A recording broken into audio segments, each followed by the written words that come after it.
Paleo, keto, zone, Atkins. There's almost as many diets out there as there are varieties of squash, perhaps more. Well, you can lose weight in many different ways. Are any of these really the optimal diet and lifestyle for your overall health, especially your cardiovascular health? What the self-proclaimed online experts say is frequently very different from what the science says. So tonight, to answer that and other questions, we have on our show Dr. Hooman Yaghoobzadeh, who lectures nationally about how food is medicine and shares that information in his practice to his patients. He'll help us cut through the noise and find out which approach truly is the healthiest and why. I'm Jim Spellos from Planned Parenthood Metro New York, and along with my co-hosts Judith Zerden and Ben Martins, who will be on later, we welcome you to this episode of Heart to Healthy Heart. And we'd love to tonight extend a really special welcome to the PPMNY Jumpstart program attendees who recently begun their 21-day program. In fact, they're probably about halfway through to this point to begin a whole food plant-based lifestyle. They'll be meeting after the program, and in fact, one of our hosts, Ben, is one of the mentors for the program. So Ben, big yay and shout out to you for doing that. For everyone, whether you're a Jumpstarter or just watching us, we encourage you to use the chat box, tell us where you are, where you're watching from, and also use the chat box to ask any questions of the doctor. We will try to get to as many as possible as the 30 minutes will allow. So let me introduce tonight's guest, which is really, really exciting for us.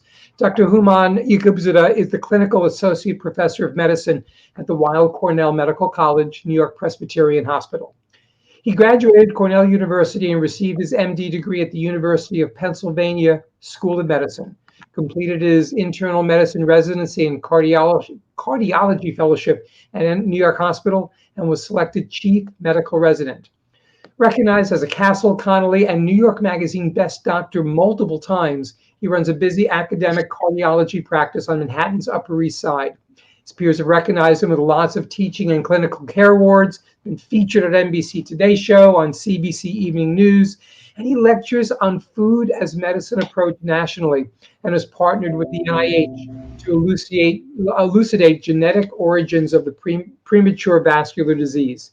He believes the foundation of good health starts with lifestyle choices, most importantly diet, and this has led to his own personal journey, culminating in a whole food plant-based diet.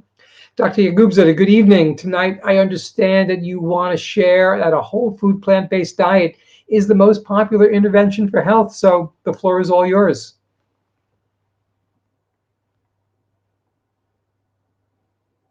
I think we have him frozen right now, so we can let the people who are on right now, he will be hopefully getting the stream back in a second. So Ben, Judy, we're going to bring you back in here. I know one of the things that's really, really exciting is he's going to be talking tonight about his work across his practice, as well as lecturing all over the place. Ben, Judy, what are a couple of the questions that really are of interest to you to find out from him tonight? Yeah, I would like to know about this food for medicine philosophy. That's very interesting. Judith? Well, one of the questions that we're going to ask the doctor is for what advice he would have to give our jump starters and our other participants regarding the benefits of adhering to a whole food plant-based diet, and also what the relationship is between the diet, microbiome, and cardiovascular health, which is right now the microbiome is a real exciting frontier that's being explored. Yeah, it's going to be amazing to hear what he has to say about that. We were also chatting just before the show about the White House Conference on Nutrition. And I know he said he didn't have a chance to really watch much of it, but I know he's obviously paying really, really close attention to this. Yes. So we are in a waiting pattern right now. We've had a couple of technical difficulties. Hopefully Dr. Yaghoobzadeh will be back with us in a couple of seconds. We see a lot of people here from Heart Smarts in New York City, and we want to do a shout out to you and say we really appreciate all the stuff that you're doing to make sure that people with cardiovascular disease have information that really works for them. I mean, from our perspective, Ben, myself, Judith, we've all had cardiovascular issues over the past 5, 10 years. And I think I can speak for all of us, and please chime in, gang, that we really didn't get much food as nutrition conversation when we were going through that. Would that be correct, Ben and Judy? Oh yes, oh yes. Absolutely. Unless perhaps like to be more moderate and to be careful and perhaps no salami, etc. But that was it, not too much. Yeah. Very little focus on diet, as I had my cardiovascular issues and eventually had a heart transplant. Well, and still very little. Here he is. I think All we have the right. doctor back. Can you hear us, Doc? Yes, I changed computers for some reason. The last laptop, so I had to run upstairs to my other office and reset. Worked perfectly well. We answered all the questions. We finished the show. So have a great evening. So we're going to turn it over to you for a few minutes to share with us some things about food as medicine and about what you do and why whole food plant-based is so important. Doc, it's all yours. Thanks so much. It's wonderful being here, and I appreciate the invitation. And I'm excited for all of you who are watching, who have started on the plant-based kind of journey for yourselves and are experimenting with it and want to learn more about it. I do believe that when we change what we eat, we literally change who we are. And this is an intervention that has the ability to affect many different parts of health. It's sort of the original poly pill. You can affect hypertension, diabetes, hypercholesterolemia. What you eat changes your telomere length, how quickly you age. What you eat changes your brain chemistry and how you feel. And then what you eat changes your microbiome, and the microbiome ultimately is an extraordinarily important piece of our biology, our bacteria. And it turns out the genetics of our bacteria are responsible for many different processes in our own bodies. So when we talk about who we are, it's not just our genetics, but the genetics and the epigenetics of the bacteria that live in our gut that then change different enzymatic as well as other pathways in our body. And we can talk more about those specifics. But, from head to toe, if you change what you eat, you will change who you are, even on a genetic level. And if people are interested, we can talk more about that. So it's exciting to be with you. And I didn't prepare a talk. I've given many of these talks. You guys have seen a bunch of these talks. So I thought it would be better to just, get down to answering questions. Absolutely. And while we're waiting for the audience sending in their questions, we have a few to start the show for you. And mine is just very simple. Tell us about your journey to a plant-based lifestyle. Have you been doing this 40, 50 years? Is it relatively new? I've been doing it for around 9 years or so, and it started as a personal journey in my practice, in my cardiology practice. I was fortunate to have some success with very young patients with difficult to diagnose coronary syndromes, aggressive heart disease. And so I had a cadre of patients in my practice that are quite young, 30s and 40s and younger, who I needed to keep healthy for many, many decades. And I was on the search of what more than just medicine I can do for these patients. And I would talk to them about healthy eating, but never really dive into it at length. And so I decided, I'm going to start to read what I tell them to read. And the first thing that I read was the China study, and then it was sort of off to the races. I think many people have had that experience with that book. And so the more I read and the deeper that I got, the more I got convinced that I needed to do this as just a trial, at least. And So I said, in my mind, and when I talk to patients, I oftentimes will say, listen, don't take my word for it. B, don't think about it that you need to change the way that you eat for the rest of your life. Let's just do a trial. You can do anything for a month. So for a month, try to eat this way, and then let's recheck your blood levels and cholesterol levels, markers of inflammation, see how you feel, what happens to your reflux, sleep. So I did that for myself, wrapped my head around doing it for a month because there was no way I was going to give up cheese, even though I, wasn't a big deal to give up on other animal products, but that was an anathema. And I did that, and I felt so much better. And my numbers went from quite good to just spectacular. And a light bulb went off in my mind. It was, wait a second, why haven't you been doing this all along? And so what seemed really quite hard became obvious. And, why wouldn't you do it? And, for me, it's a foundational way to live. It's not an absolute religion. So there are, very small pockets in my yearly diet that there will be animal proteins in. And I do eat fish somewhat regularly, almost every week. So, but compared to where I was and where I ended up, it's, night and day difference. Could you say it's all about the movement and the progression to a whole food plant-based approach that really is going to help the jump starters early on to get themselves more healthy? Absolutely. It is the way that it's set up to really dive in deep, immerse yourself in not just the diet, but the way of thinking and the science is a good way to then, come out on the other side. And different people will fall on the other side of it to different places. So if you've changed your diet 10%, that's a success. If you've changed your diet 50%, 80%, spectacular.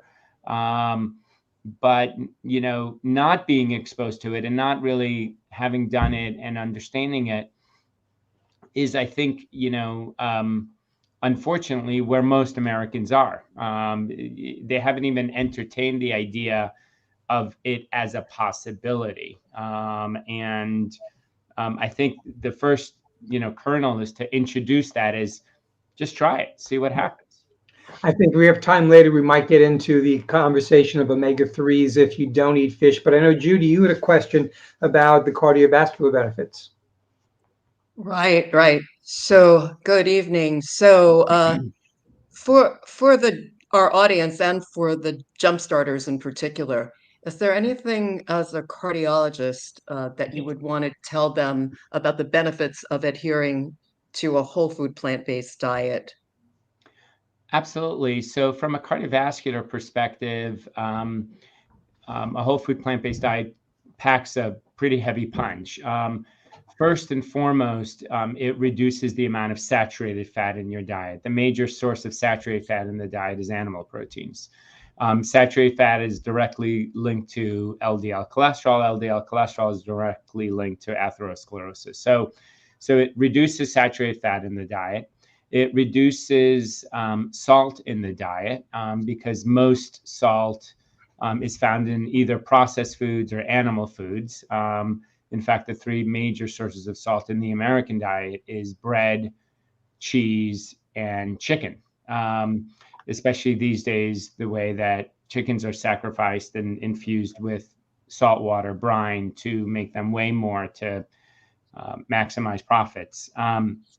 And so it reduces saturated fat, it reduces salt, it increases fiber in the diet because animal proteins are protein and fat. Plant proteins are protein, fiber, and oftentimes polymonounsaturated fats, sometimes some saturated fats. And so when you move from animal protein to plant protein, the most important thing that you're really doing is you're creating caloric space in your diet to eat more fiber. You can't add fiber to a regular diet because you're going to feel bloated. There are parts of your diet that are going to be low in fiber, and and there's a push-pull that happens in the gut and can cause, bloating, which is why people say, oh, I can't eat beans because I get bloated when I eat beans. But yes, but if you transition to a whole food plant-based diet, all that goes away. Fiber then is the prebiotic, the food for the probiotic, for the bacteria that live in your gut. And when the gut has lots of fiber, and we can talk more about this later, there's a significant reduction in inflammation.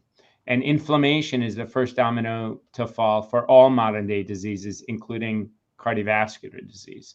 So less inflammation, which is very important. We can invariably measure that with high sensitivity C-reactive protein, as well as other inflammatory markers like myeloperoxidase.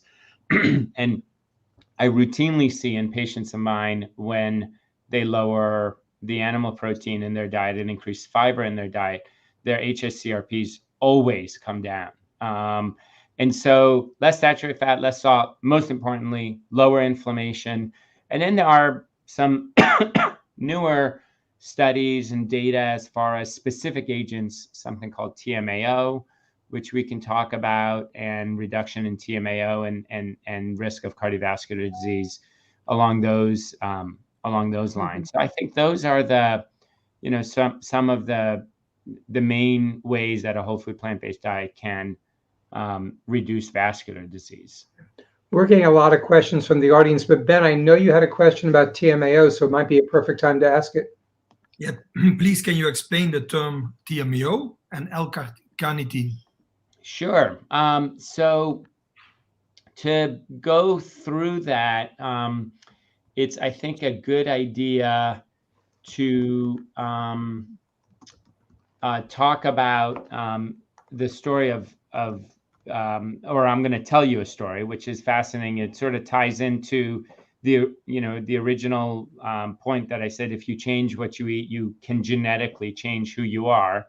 And we've known for a long time through Framingham studies that cardiovascular mortality is associated with this agent called TMAO. When it was found, we didn't know what TMAO was. It just, was a compound in the blood that in gel electrophoresis can be separated from other compounds. And the higher the levels of TMAO, the more likely that person was going to have heart attack, stroke, vascular disease in the next 5 or 10 years. And there are multiple studies that show that TMAO is linked to heart disease. And if I can share this one slide, you guys can take a look. This was a study that looked at levels of TMAO in people who were going to get, or who were getting a cardiac catheterization for a bunch of different reasons, workup for heart disease, angina, so on and so forth. And at time 0, when they had their cardiac catheterization, they had a TMAO level measured, and they were put into quartiles, the lowest quartile having the lowest TMAO, the highest quartile having the highest TMAO at time 0. Nothing was done to them. And then they were followed over the next, I believe this study was 3 years, as quartiles, and the outcomes were naturally what happens to these people. And lo and behold, those who were in the highest quartile TMAO had the most highest incidence of heart attack, and those in the lowest quartile had the lowest incidence. And this is one of many studies that shows a very tight link from TMAO to development of heart disease and events. And TMAO in animals, you can do studies where you raise TMAO levels and you can bring on heart disease and so on and so forth. So then, even before this study came out, the hunt was, well, what is TMAO? Where does it come from? How do you make it? And it turns out that TMAO is made from animal proteins, specifically L-carnitine, which is the amino acid that's uniquely found in meat. That's why it's called L-carnitine. It's also made from choline, which is found in eggs and chicken.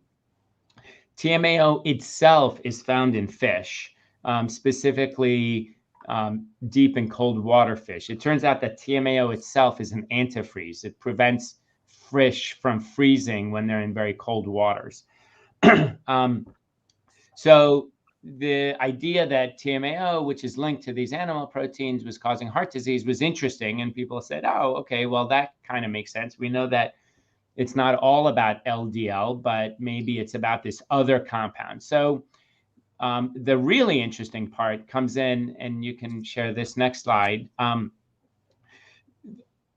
Researchers went about trying to figure out, okay, let's figure out how L-carnitine is made into TMAO. What's the half-life? How long does it take? How quickly does your body get rid of it? To do that kind of study, that's called a pharmacodynamic study, you need a system that's clean, has no TMAO in it. And then you introduce L-carnitine, and then you see what happens to TMAO levels. And then you need a system that's already at steady state, where TMAO in the blood vessels, inside of the cells, in the blood, in the different compartments, fat compartment, water compartment in the body, has reached equilibrium. Because, you know, early on, from a chemistry perspective, compounds react differently before they get to equilibrium. And so the natural experiment is find omnivores who have elevated levels of TMAO, they're at baseline, and give L-carnitine to a bunch of vegans. So that's what these researchers just did, And so what you find, can you see my arrow, by the way? Can't see it. Okay. Where So that's okay. The chart on the left shows the vegans with the black triangles, and at time 0, their TMAO levels are very low. And it shows the omnivores in the black circles, and their TMAO levels at time 0 is higher, multiple folds higher. They feed them a steak dinner, and then they measure their TMAO levels over the 24 hours. And you can see, as the omnivores eat steak, their TMAO levels go up, and at 24 hours, their TMAO levels are multiples of what their TMAO levels are at baseline. The vegans eat the same amount of steak, and their TMAO level doesn't go up at all. This is fascinating because genetically, the omnivores are human, the vegans are human. You know, it's not like they're genetically different. They weren't born vegan or so on and so forth. And so how could it be that the same organism is eating the same thing, but it turns out, you know, we measure it differently in the blood. And it turns out that L-carnitine is metabolized to TMA in the gut by gut microbiome, by gut bacteria. And then the gut bacteria, then the TMA gets absorbed into the body, and TMAO levels go up. TMA then gets absorbed into the body. The liver takes TMA, which is actually quite toxic, detoxifies it to this compound called TMAO. And so when you have food for those particular bacteria that can do this on a regular basis, when you have L-carnitine in your diet, those bacteria have food. So they flourish and they populate the gut. There's a factory line and an assembly line set up where the minute that they see TMAO, there's all these bacteria. The minute they see L-carnitine, they use it, they get energy out of it, they make it into TMA, and then your body does the rest. But if you don't have L-carnitine in your diet, those bacteria don't have their food supply. They die off. Other bacteria are populating the gut. Meat comes in because of that once a year that you have steak or whatever. And those bacteria are not there to chew it up. So the L-carnitine gets broken down to other non-harmful compounds through the gut microbiome. And so therefore the TMAO levels don't go up. And in fact, if you go back to the slide, if you feed vegans steak a couple of times a week, after about a month, their curve looks exactly like the omnivores. And if you take the omnivores and you take L-carnitine and choline completely away from their diet, their curve becomes just like the vegans after a month. And then if you give them a steak dinner after 6 weeks, their curve stays like the vegan. And so to me, this also means that, what we do from a health perspective does not have to be 100%, 100% of the time, but it does have to foundationally change. So if you're having, some form of meat once every 2 months, I cannot show you data that that's going to be harmful to you. But if you're having meat once every week or once every 2 weeks, even, I can show you data from TMAO and its effects on your LDL and microbiome and so on and so forth. So to take it one step further, it turns out that this is not the only process where your gut bacteria literally have an effect on measurable metabolites in your system. A third of things that we measure in the blood, HSCRP, serotonin levels that are important for brain function, are dependent on gut bacteria. And so if you think that your genetics are a blueprint as to how you interact with your environment, metabolize foods, and so on and so forth, your gut bacteria genetics are also the blueprint that's part of you. And so when I say when you change what you eat, you genetically change who you are, that's actually scientifically true, because genetically who you are is a composite of who you are and who your microbiome are, that make up the whole sum of the genetics and epigenetics that play into how you interact with your environment and so on and so forth. And it's not just TMAO. That is for many, many metabolites. So we're actually getting close to the end of time, but if you can stay a few extra minutes, since we didn't start perfectly on time. I can take as long as you want. Yeah, for the jump starters, by the way, I know some of you do have to leave at 7 o'clock. I will give you a pass so that if Leanna says you're late there, just say that Jim said it was okay. We're watching Heart to Healthy Heart, and you can stay for a few extra minutes. But I want to do sort of a rapid fire couple of questions that is coming from the audience. First up, question regarding what to do to bring down LP(a) in addition to a whole food plant-based SOS diet. Yeah, it's a great question. Most of the studies that I've read about food and lipoprotein(a) don't show much of an effect. Anecdotally, in my practice, after many, many months of a whole food plant-based diet, lipoprotein(a) can come down by about 20% or so. It's mostly genetically determined and is not so dependent on what you're eating. Having said that, if you have an elevated lipoprotein(a), that's physiologically relevant. Not everyone with elevated lipoprotein(a) will develop heart disease, but it definitely is a risk factor, just like LDL cholesterol is. If the lipoprotein(a) is relevant, the most important thing to do is to control all your other risk factors that you have lots of control over, including LDL, which should be down into the 50-60 range, including HSCRP, which should be down less than 1, including average blood sugars, hemoglobin A1C, which definitely should be less than 5.5, if not lower, insulin sensitivity, weight, blood pressure, so on and so forth.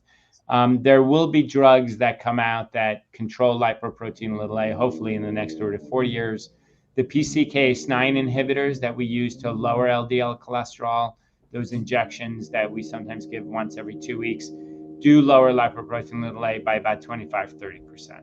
Interesting. I think we have time for 1 or 2 more questions. One is about omega-3s. I know you eat fish. A lot of us don't eat fish. So walnuts, chia, flax, what's a daily dosage that we need to have in order to make sure that we keep the omega-3, omega-6 balance? Yeah, absolutely. And so you definitely can get omega-3 fatty acids from purely plant-based foods. You've mentioned, the things that I go to for omega-3s, including chia, walnuts, flax.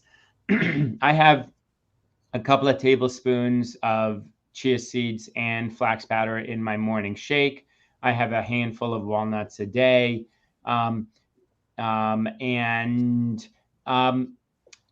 body is a very interesting, if you keep the body healthy and reduce inflammatory levels by increasing fiber.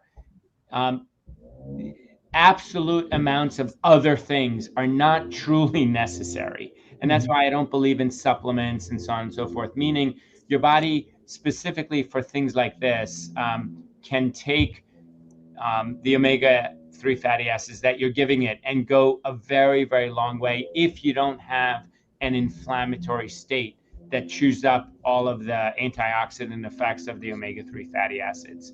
And so I think, if you have some